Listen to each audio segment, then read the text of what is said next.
Bom dia, meus irmãos. Me foi pedido para fazer uma palestra sobre o idoso na casa espírita, mas eu não vou fazer palestra, não. Eu vou conversar. Nós estamos aqui no Instituto Irmã Dulce e a preocupação desse instituto é exatamente trabalhar com os idosos. Voltar o olhar ao idoso ao final de uma existência, de forma que ele volte para a pátria espiritual mais feliz, mais realizado, deixando mágoas, ressentimentos, questionamentos que não vão levar a nada. Esta é a visão da nossa tarefa aqui. Mas o que falar do idoso na casa espírita? O idoso pode estudar no ESD? Pode e deve. O idoso pode participar da mediúnica? Pode e deve. O idoso pode dar passe? O idoso pode tudo. O idoso, ele apenas é o corpo físico que envelheceu. Apenas o corpo, não a alma, não o espírito. Nossos espíritos podem ser mais vividos, podem ser mais experientes, mas não velhos. Então, o porquê que o idoso na casa espírita não tem um olhar das organizações da casa mais específico, como tem a evangelização tão importante para a criança? Nós olhamos a evangelização como um recomeço de uma existência, possibilitando para que eles cresçam com Jesus. E por que não olhar para o idoso para que ele volte à pátria espiritual com Jesus? Ele teve uma existência inteira de aprendizado. Não importa se foram desastrosos ou não, não importa se carregaram sofrimentos, mágoas, tudo é importante para nós. Mesmo aqueles, às vezes, que a gente diz assim, desperdiçou a existência.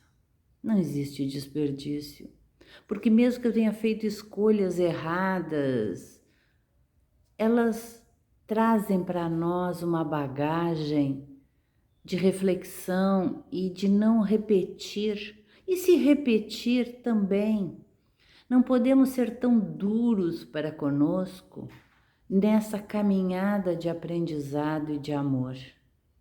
Estamos aqui para vivenciar, é como um caminhar de uma criança. Muitos tombos vão ter, mas vamos aprender a caminhar. Então, quando a espiritualidade nos diz que não existe espírito criança, ou seja, na sua evolução, o espírito não passa pelo período criança, ele passa pelo período ainda mais selvagem, mais primitivo, né? Onde ele vai evoluindo pelas experiências aproveitadas, né? E ele vai chegar à angelitude, né? Ou mais, né? Crístico também. Mas o porquê, então, é um questionamento para os idosos, ou para nós que todos que estamos, né? Eu já estou idosa, né? Mas o porquê que às vezes a gente diz assim, o idoso é rabugento, antes ele não era. O idoso é pretensioso, acha que tem a verdade e a sua vida e o seu passado era melhor que hoje. Então os jovens cobram dos velhos atitudes assim, né? O jovem não tem a paciência com o idoso, que começa a se repetir, começa a esquecer, às vezes é rabugento, como as crianças às vezes dizem, né? Mas a pergunta é para o idoso, por quê? Se é apenas o meu corpo físico que está deteriorando, né, que faz parte, por que que meu espírito tem que deteriorar e ficar rabugento? mal-humorado, intolerante, pensando que sabe tudo. Nós sabemos que muitos espíritos jovens, hoje, adolescentes, são espíritos de luz que estão reencarnando. Eles podem ainda não ter colocado em prática todo o seu conhecimento, porque a vida ainda não desenrolou como deveria. Mas não existe essa separação. Nós idosos não devemos fazer essa separação. Nós temos que fazer essa troca. O que os jovens, o que as crianças têm para me oferecer, aonde eu devo refletir o que eu posso aproveitar para o meu amadurecimento enquanto espírito, e o que eu, enquanto idosa e já nesta existência, experimentado várias situações, posso contribuir para a criança, para o jovem, com as minhas colocações, mas não me colocando como a dona da verdade, não colocando que a minha existência é um exemplo a ser seguido, né? O meu exemplo pode ser seguido, mas se servir para aquele espírito, porque às vezes não.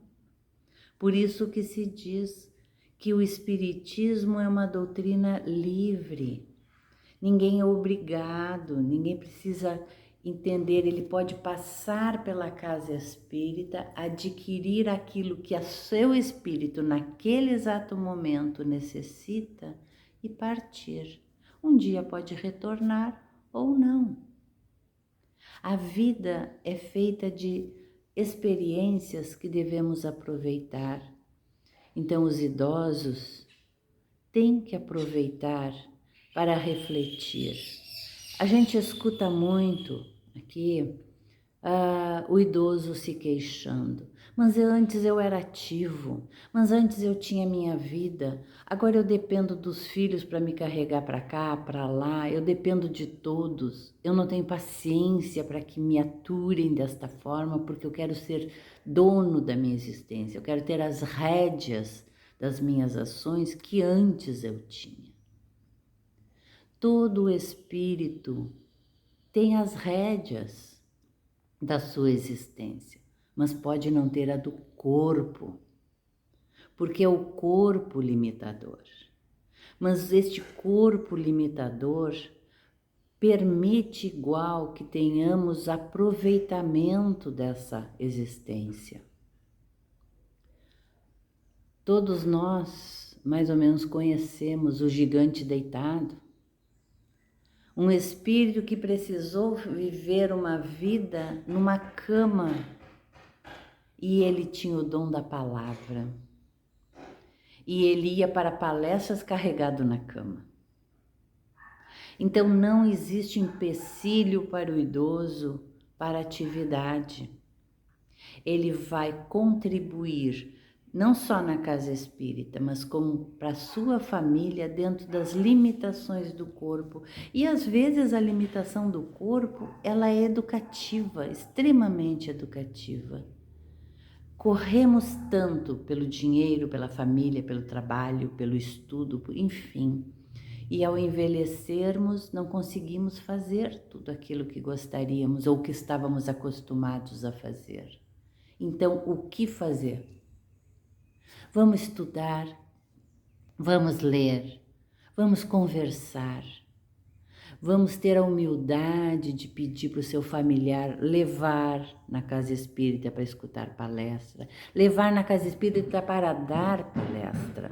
Podemos dar palestra numa cadeira de roda, numa cama, como o gigante deitado, né? Todos nós somos úteis. Aquele vovô que está em casa, escutar o neto. Vamos nos questionar.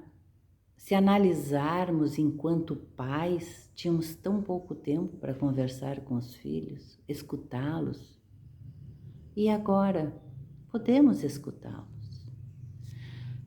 Eu vou contar para vocês, eu trabalhei, quando eu terminei a faculdade de artes plásticas, nós tínhamos um estágio voluntário e eu trabalhei na LBA, né, que já não existe mais, num grupo de idosos. Já naquela época, né, com 22 anos, eu amava os idosos. E eu fui fazer teatro com eles. Nós tínhamos trabalhos artesanais, mas teatro improvisacional. Foi tão rico. Eu confesso que ali eu que fui aprender, eu fui ensinar teatro e saí dali com uma experiência de vida. Porque o idoso contribuía nos textos com a sua experiência, com as suas vivências. Tinham a liberdade de improvisar, trazendo toda a sua bagagem rica de vida. Assim como o idoso pode aproveitar o seu tempo para escutar, eu falo aos jovens, escutem os idosos também. Se nós formos ver algumas culturas, vou dar um exemplo, a indígena, no Mato Grosso, muitas vezes em alguns períodos passam fome. Pode parecer assim extremamente grosseiro, algo assim inadequado, mas se pararmos para pensar é real. Faltou comida. Quem fica sem comida? Eles deixam a criança sem comida e não o idoso. Qual o raciocínio? A criança ainda não tem nada para contribuir, ela está ali só sugando e aprendendo. E o idoso tem muito a ensinar. Então, se precisar, tiver a necessidade de alguém falecer, que seja a criança, porque ela vai retornar e vai ter outra chance. E o idoso, ele tem muito para contribuir com a comunidade. Os orientais, da mesma forma, o respeito ao idoso, ao que ele tem para dizer. Então eu digo para os idosos daqui, os nossos idosos, sejam sábios, ensinem, mas não queiram impor. Porque de repente estão querendo impor a sua experiência, trazendo mágoas, ressentimentos, cobranças. Ou até mesmo que este ensinamento seja extremamente lindo. Mas é ensinamento. O que é isto? Eu passo o meu conhecimento. Mas se a pessoa que está escutando vai aproveitar ou não, é responsabilidade dela. Isso é aprender a conviver, a amar a todos, família, próximos, respeitando as diferenças. Eu acho que o idoso, para dizer que ao término da sua existência realmente soube aproveitar, é quando ele olha para trás e se dá conta o quanto evoluiu, o quanto aprendeu com a vida. E não trazer para dentro do seu coração mágoas e ressentimentos, tristezas, frustrações. Porque se a vida aqui é um pequeno período e vamos retornar para a casa do Pai,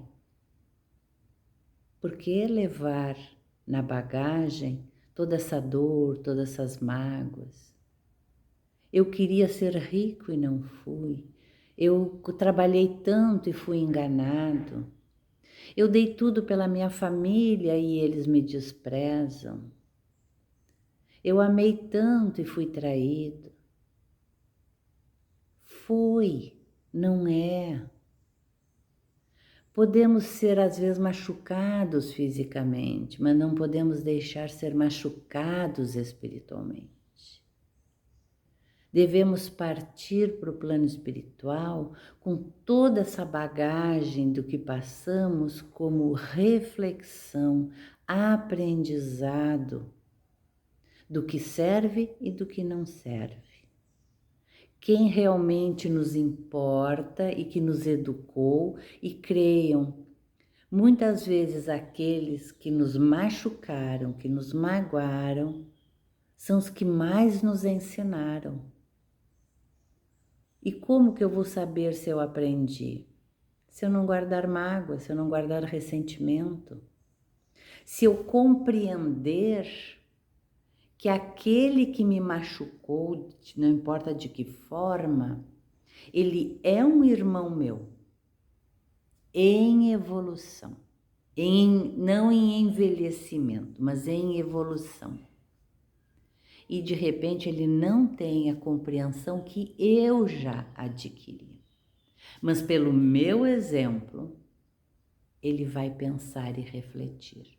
E um dia, em algum momento, em alguma existência, aquele meu exemplo vai servir para ele. Então, esta é a grande aprendizagem nossa e, ao mesmo tempo, uma grande ensinamento. Envelhecer com sabedoria, envelhecer com paciência das limitações físicas, mas deixando que o espírito voe. O espírito voe em conhecimento, em diálogos, em alegria, aceitando que o corpo limita, mas que a alma é livre. Que todos nós possamos aprender a lição, essa grande lição que Deus nos dá, ainda dentro das condições nossas evolutivas, de nascer na Terra, neste momento tão difícil. Eu gostaria tanto de nascer num lugar onde tudo fosse beleza e as pessoas fossem só boas. Sejamos bons para merecer viver num mundo bom. E sejamos bons num mundo ruim. Porque se nós somos educadores, queremos ensinar, como que eu vou ensinar alguém que pensa igual a mim? Eu posso trocar ideias. Mas se eu puder ensinar quem ainda não compreendeu o mundo como eu já compreendi, não quer dizer que seja o mais certo, então eu estou contribuindo. Eu estou terminando a minha existência plantando amor, plantando todas essas coisas lindas que Jesus veio nos exemplificar. Eu sempre digo para o grupo daqui e para todos os amigos, quando tiver com o coração disparado, ansioso, irritado, com relação a um ser humano qualquer, sempre pensa o que Jesus faria. Não há erros. Não tem como nós errarmos se em qualquer situação que estivermos passando, pararmos e dizer o que Jesus faria. Com certeza, eu iria agredir, não vou mais agredir. Eu ia me magoar, eu não vou mais me magoar. Eu iria criticar, eu não vou mais criticar. Eu vou perdoar. Porque é isso que Jesus faria. Então, eu gostaria de dizer para todo idoso, seja um idoso feliz, seja um idoso que valeu a pena ter vivido, aprendido e ensinado.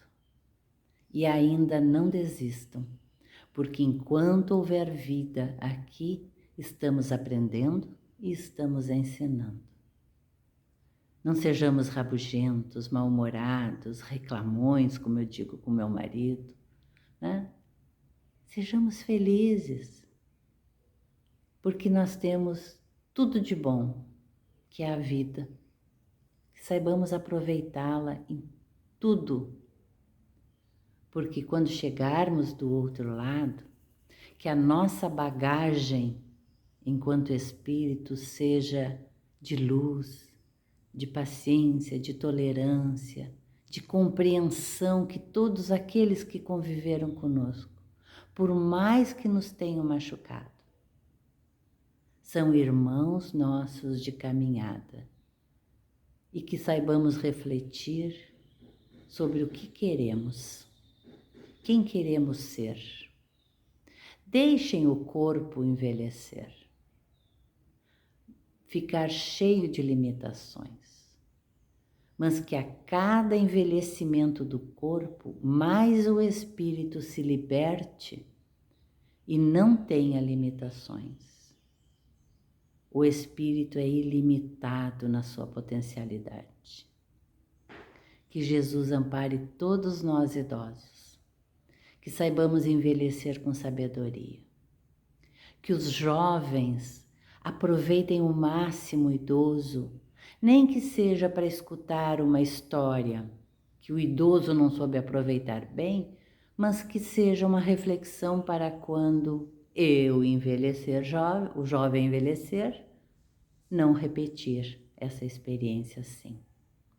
E que as casas espíritas tenham um olhar mais amoroso para o idoso, possibilitando a eles chances de mostrar o seu potencial através do trabalho, seja no ESD, seja no mediúnico, seja no apoio, seja na própria evangelização ou um trabalho com o próprio idoso. Que Jesus ampare a todos, que possamos crescer juntos, envelhecer juntos e ser sábios ao desencarnar. Que o Pai ampare a todos. Fiquem em Deus.